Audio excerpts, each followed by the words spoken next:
गुरुग्राम में pre budget consultation की हुई बैठक। सीएम नायब सिंह सैनी ने की बैठक की अध्यक्षता। साल 2025 से 26 के बजट को लेकर की उद्योग जगत के प्रतिनिधियों से चर्चा। कांग्रेस के वरिष्ठ नेता अशोक अरोड़ा का बयान, कहा निकाय चुनाव के लिए कांग्रेस पूरी तरह से तैयार, पार्टी सिंबल पर लड़ेगी निगम के चुनाव।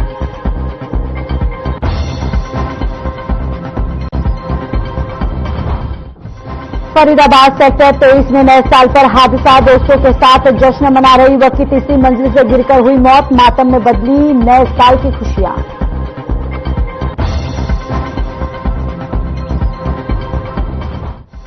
फरीदाबाद के 5 नंबर में हुक्का बार पर पुलिस की रेड, 14 युवक और युवतियों को नशे के साथ किया गिरफ्तार। पुलिस ने फ्लेवर हुक्का, नशीली दवाइयां, बियर और शराब की बोतलें की बरामद। और चंडीगढ़ समेत प्रदेश के कई हिस्सों में शीतलहर का कहर जारी, ठंडी हवाओं के साथ छाता है घना कोहरा, कम विजिबिलिटी के चलते धीमी हुई वाहनों की रफ्तार।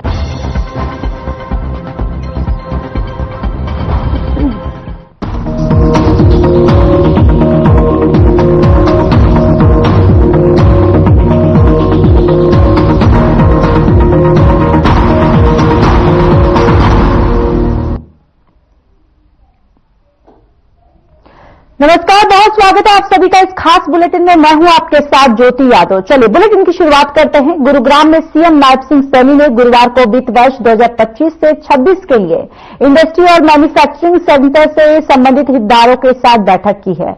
इसमें बजट से पहले सभी के परामर्श लिया गया। बैठक में उद्योग जगत और मैन्युफैक्चरिंग इकाइयों से जुड़े विभिन्न संगठनों के प्रतिनिधियों ने आगामी बजट के लिए अपने सुझाव रखे। बैठक में कैबिनेट मंत्री और विधायक भी मौजूद रहे। सीएम सैनी ने बजट परामर्श बैठक में पहुंचे प्रतिनिधियों के सुझाव को ध्यान से सुना और आगामी बजट में आवश्यक विषयों पर विचार करने का आश्वासन भी दिया। उन्होंने बताया कि आगामी बजट में वर्तमान आवश्यकताओं के साथ साथ दीर्घकालिक लक्ष्यों को पूरा करके सार्थक प्रयास किए जाएंगे। आगामी बजट हमारी सामूहिक महत्वाकांक्षाओं और प्राथमिकताओं का प्रतिबिंब है। आगामी बजट की तैयारियों के लिए यह आवश्यक है हम समाज के सभी वर्गों के साथ संवाद करें ताकि हरियाणा के प्रत्येक नागरिक की जरूरतों और सपनों को पूरा करने के लिए आवश्यक सकारात्मक प्रयास किए जा सके।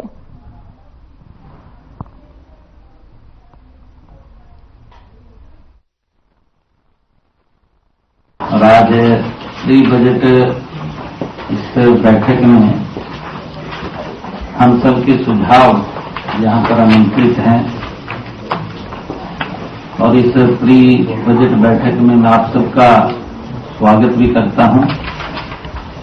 आप सबकी जो उपस्थिति है वो हरियाणा के विकास और समृद्धि के लिए एक प्रगतिशील और समावेशी दृष्टिकोण को लेकर प्रतिबद्ध है।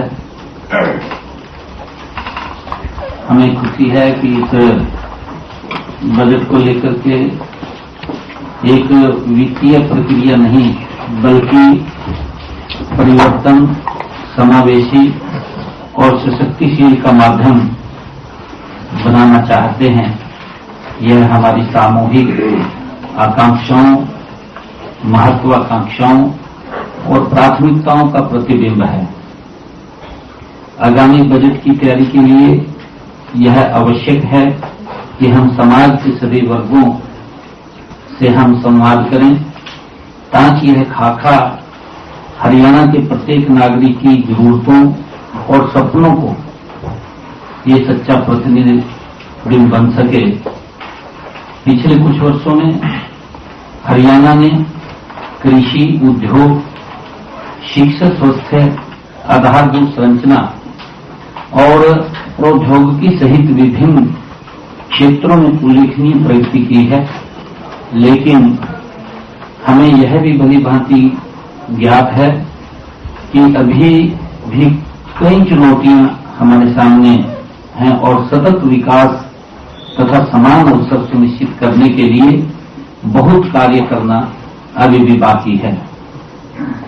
मैं आप सभी से ये अनुरोध भी करता हूं कि आप अपने बहुमूल्य विचार और रचनात्मक सुझाव आप दें साझा करें, चाहे वह ग्रामीण अर्थव्यवस्था को सशक्त बनाने की बात हो, छोटे व्यवसायों को प्रोत्साहन देने की बात हो, युवाओं को कौशल विकास के माध्यम से सशक्त बनाने की बात हो, या समाज कल्याण कार्यक्रमों को सुदृढ़ करने की बात हो। आपके विचार हमें ऐसी योजनाएं तैयार करने में मदद करेंगे जो हरियाणा के प्रत्येक नागरिक को लाभान्वित करेंगे। मुझे ये भी खुशी है क्योंकि ये बजट हरियाणा की दिशा तय करने वाला बजट होता है। आदरणीय प्रधानमंत्री जी का जो एक विजन भी है कि 2047 विकसित भारत की तरफ हम गति से बढ़ रहे हैं, हरियाणा उसमें प्रमुख भूमिका वो अदा करे, उसके लिए विकसित हरियाणा को आगे बढ़ाते हुए विकसित भारत की उस परिकल्पना को हम पलवल जिले में पहली बार राज्य स्तरीय युवा महोत्सव का आयोजन किया जा रहा है, जहां पलवल के गांव दूधोला में स्थित श्री विश्वकर्मा कौशल विश्वविद्यालय और नेताजी सुभाष चंद्र बोस स्टेडियम में राज्य स्तरीय युवा महोत्सव का आयोजन होगा। यह आयोजन 3 से 5 जनवरी तक चलेगा। राष्ट्रीय युवा महोत्सव की तैयारी को लेकर हरियाणा के खेल राज्य मंत्री गौरव गौतम ने जिला सचिवालय स्तर सभागार में संबंधित विभागों और अधिकारियों की बैठक लेते हुए आवश्यक दिशा निर्देश दिए। उन्होंने महोत्सव की सभी तैयारियां समेत पूरा करने के निर्देश दिए और इसी के साथ उन्होंने भाग लेने वाले खिलाड़ियों के लिए रुकने की अच्छी व्यवस्था करने के लिए भी कहा है।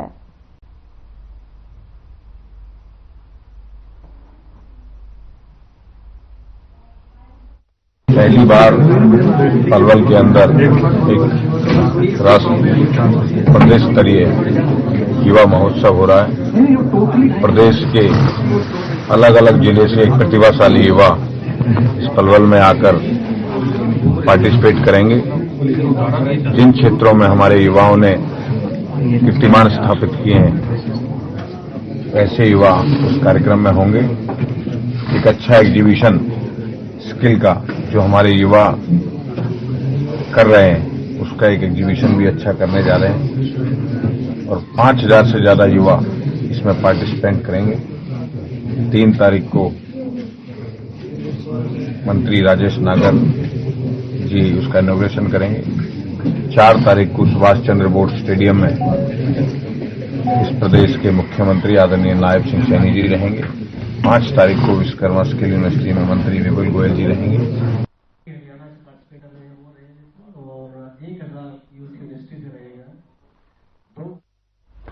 कांग्रेस में सचिवों की नियुक्ति की नई सूची फिर जारी हुई है। हरियाणा कांग्रेस में 2 सचिवों की नियुक्ति हुई।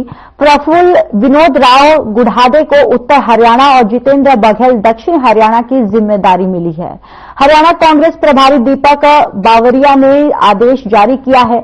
बावरिया ने सभी नेताओं और कार्यकर्ताओं को समन्वय बनाकर काम करने के निर्देश दिए। प्रफुल्ल को हिसार, कुरुक्षेत्र, सिरसा, करनाल और अंबाला लोकसभा में होने वाले कार्यक्रमों की जिम्मेदारी दी गई है।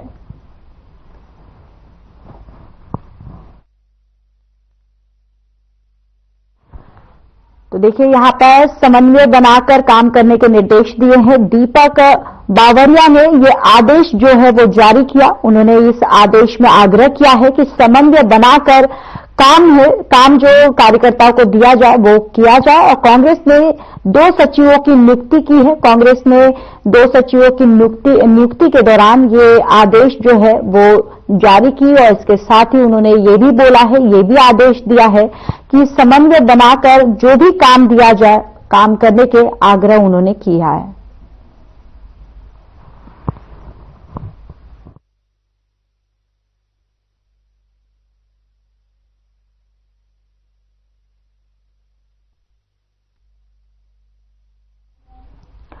खबर कुरुक्षेत्र से है, जहां राज्य नारकोटिक्स कंट्रोल ब्यूरो प्रमुख के दिशा निर्देशों के अनुसार प्रतिदिन नशे के विरुद्ध जागरूकता कार्यक्रम किए जा रहे हैं।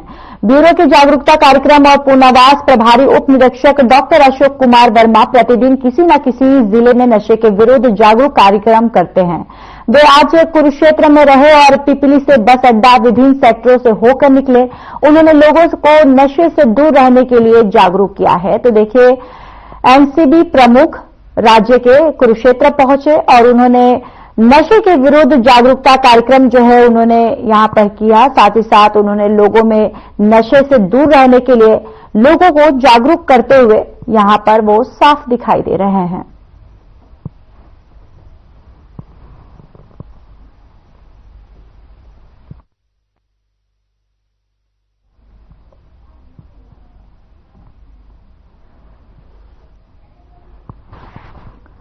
तो राज्य के एनसीबी प्रमुख कुरुक्षेत्र पहुंचे हैं और आप ये तस्वीरों में भी देखिए, यहां पर लोगों को नशे से कैसे दूर रहें उसको लेकर यहां पर जागरूकता अभियान जो उन्होंने चलाया है उसके प्रतीक यहां पर जागरूक कर रहे हैं लोगों को।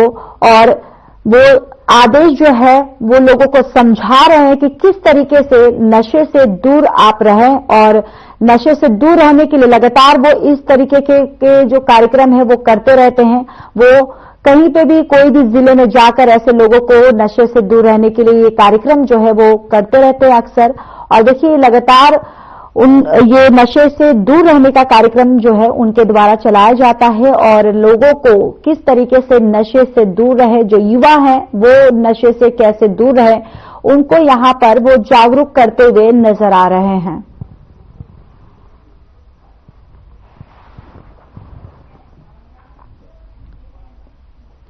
कुरुक्षेत्र पुलिस ने नशा तस्करों पर शिकंजा कसते हुए नशीला पदार्थ रखने के 2 आरोपियों को गिरफ्तार किया है और एंटी नारकोटिक्स सेल टीम ने नशीला पदार्थ रखने के आरोप में गुरजिंदर उर्फ विक्की वासी भगवंतपुर जिला रूपनगर और हरिंदर सिंह वासी मुगल माजरी जिला रोपड़ पंजाब को गिरफ्तार करके 200 किलो 140 ग्राम डोडा पोस्त और 1 किलो 720 ग्राम अफीम बरामद करने में सफलता हासिल की है। तो कुरुक्षेत्र से ये खबर है जहां नशा तस्करों पर पुलिस की एक बड़ी कार्रवाई जो है वो देखने को मिली है। पुलिस ने यहां 2 आरोपियों को पुलिस ने गिरफ्तार किया है जिनके पास से अफीम वगैरह है वो बरामद की गई। और देखिए इस पूरे मामले पर जो भी आगे की कार्रवाई जो है वो पुलिस लगातार कर रही है।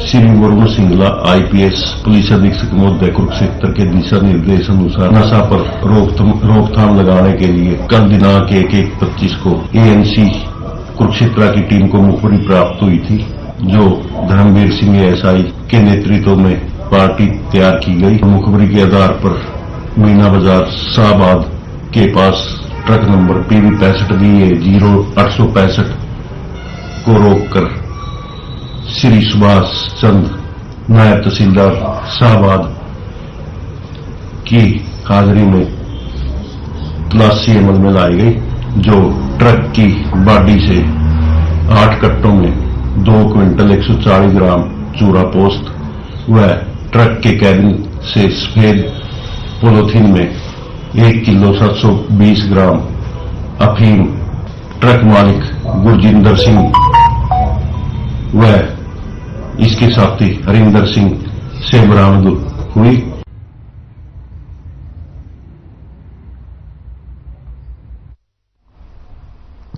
चलिए आगे बढ़ते हैं। हरियाणा के पीडब्ल्यूडी मंत्री रणबीर गंगवा ने बताया है कि कोहरे के चलते सरकार ने 27,000 किलोमीटर सड़कों पर व्हाइट पट्टी लगवाई है ताकि एक्सीडेंट कम हो।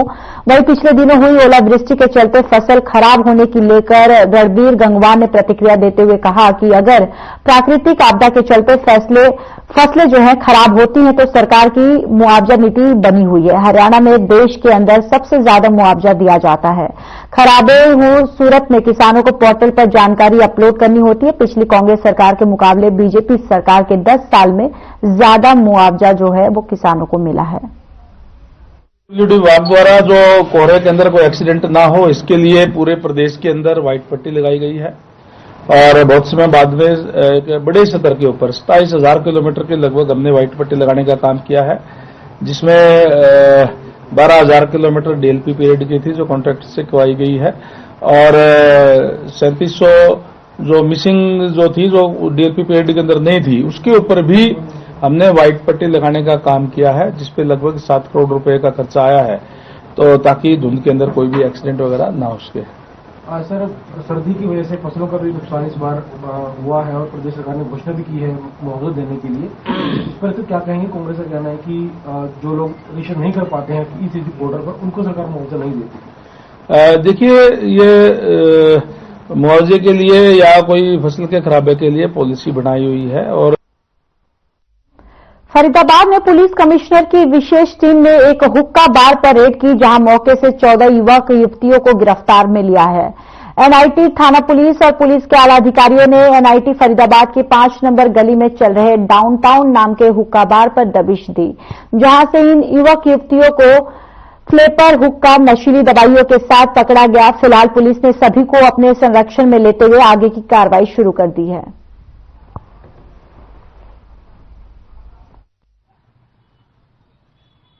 कल थाना एनआईटी क्षेत्र में एक पुलिस को सूचना मिली कि टाउन नंबर 5 में डाउनटाउन करके कोई कैफे है, वहां पर हुक्का बार चलाया जा रहा है बिना परमिशन।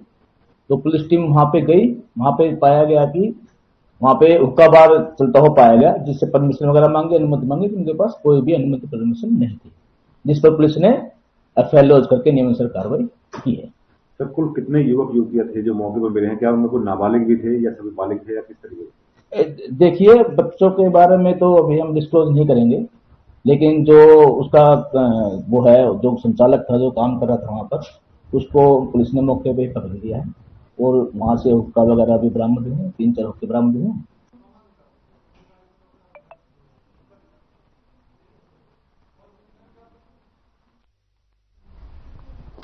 फतेहाबाद पुलिस ने भूना से 2 युवकों को हथियारों के साथ गिरफ्तार किया है, जिनके पास से 7 अवैध तमंचे और 20 जिंदा कारतूस बरामद किए गए हैं। पकड़े गए आरोपियों की पहचान सुशील कुमार और सन्नी के रूप में हुई है, जो वार्ड नंबर 11 भूना के रहने वाले हैं। सीआईए स्टाफ प्रभारी ने बताया कि सीआईए स्टाफ की टीम गश्त करते हुए भूना से गांव मोशीवाली की तरफ जा रही थी, तभी कुछ दूरी पर 2 युवक पैदल जाते दिखाई दिए। पुलिस को देखकर 2 युवक घबरा गए और अपना रास्ता बदल दिया। शक होने पर पुलिस ने युवकों को काबू कर पूछताछ की तो पूरे मामले से पर्दा उठा। फिलहाल पुलिस ने आगे की कार्रवाई शुरू कर दी है।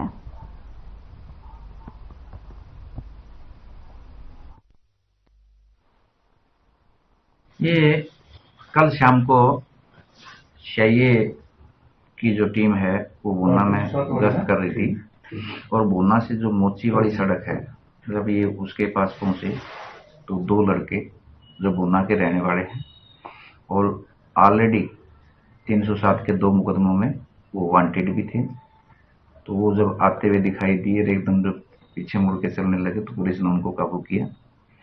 काबू करके जब उनकी तलाशी नियमानुसार अमल में लाई तो एक लड़का है शिलू, तो इसकी दोनों पैंटों के दोनों जेबों से 30 बोर के 2 जो इलीगल वेपन है ना वो बरामद हुए। इसके साथ दूसरा लड़का सन्नी था, उससे की जेब से 1।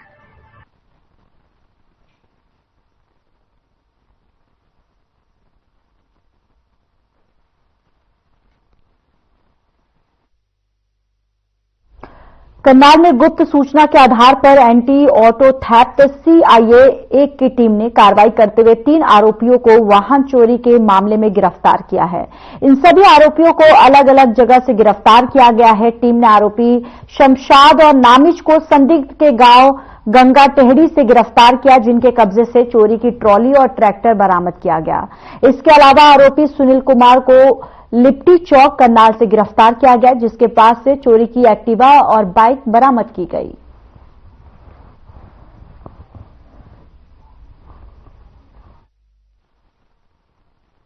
तो आपको, आपके दर्शकों को 2025 के नव वर्ष की बहुत बहुत शुभकामनाएं। जहां तक 2025 की बात है, 2025 की शुरुआत में हरियाणा प्रदेश में स्थानीय निकाय के चुनाव होने जा रहे हैं और कांग्रेस पार्टी बड़ी मजबूती से इसको लड़ेगी।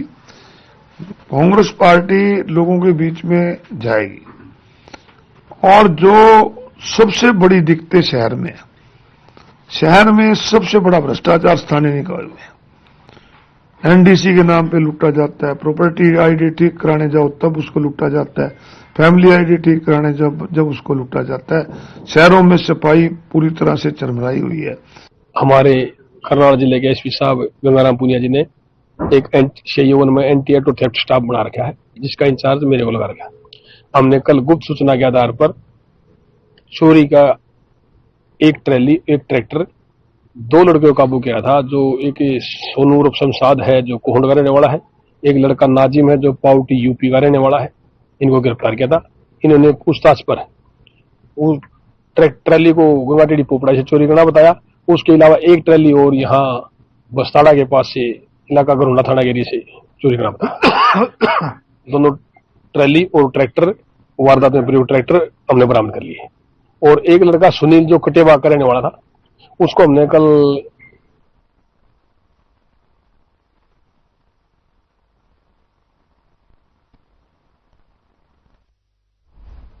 वारधा खंड के गांव पिचोपा कला माइनिंग में रात को पत्थर गिरने से बड़ा हादसा होने की खबर मिली। सूचना मिलने पर हमारे संवाददाता विनोद कुमार ने मौके पर पहुंचकर स्थिति का जायजा लिया। वहां मौजूद ग्रामीणों ने बताया कि यहां अवैध रूप से माइनिंग का काम हो रहा है।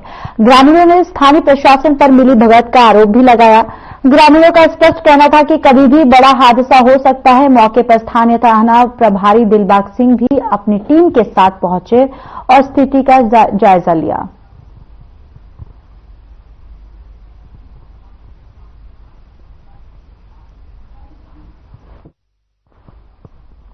तो देखिए, ये यहां पर एक अवैध रूप से माइनिंग का जो काम है वो यहां पर किया जा रहा था और अवैध रूप से दरअसल यहां पर माइनिंग जो है वो की जा रही थी और शाम के समय ये माइनिंग का पत्थर जो है यहां पर गिरा और एक बहुत बड़ा हादसा जो है वो होते होते बच गया है। यहां पर गांव के लोगों का भी कहना है कि यहां अवैध तरीके से माइनिंग का जो काम है वो किया जा रहा है और ये कल शाम की ही बात है कि जिस तरीके से पत्थर जो गिरा, एक बड़ा हादसा जो है वो टल गया है। और देखिए यहां पर गांव के लोग जो है वो भी अवैध तरीके से माइनिंग से काफी परेशान हैं और यहां पर आपको बताते चले कि अक्सर यहां पर अवैध तरीके से माइनिंग का जो काम है वो होता ही रहता है और माइनिंग के काम के दौरान ही यहां पर एक पत्थर जो है वो गिरा और एक बड़ा हादसा जो है वो टल गया।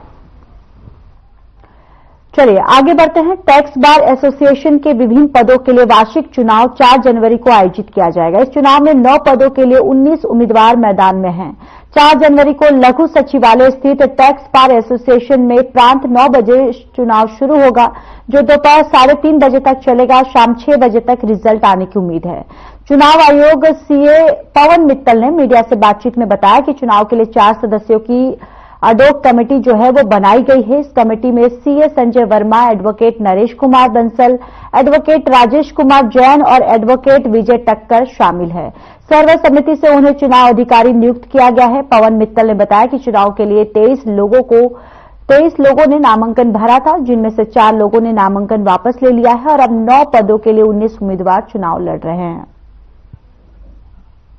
तो ये प्रेस कॉन्फ्रेंस जिसमें हमने आपको बुलाया है, इसका विषय हमारा जो ये टैक्स बार एसोसिएशन जिला हिसार का जो 4 जनवरी यानी कि परसों जो चुनाव होना है, उसके रिगार्डिंग हम इसमें जो डिटेल आपसे शेयर करना चाह रहे हैं।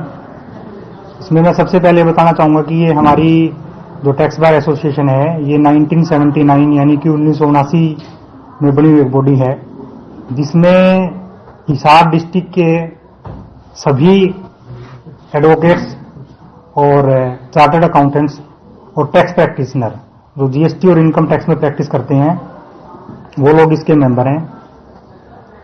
आज इसमें लगभग 220 मेंबर रजिस्टर्ड हैं और 220 मेंबर्स की वोटिंग जो है परसों होगी।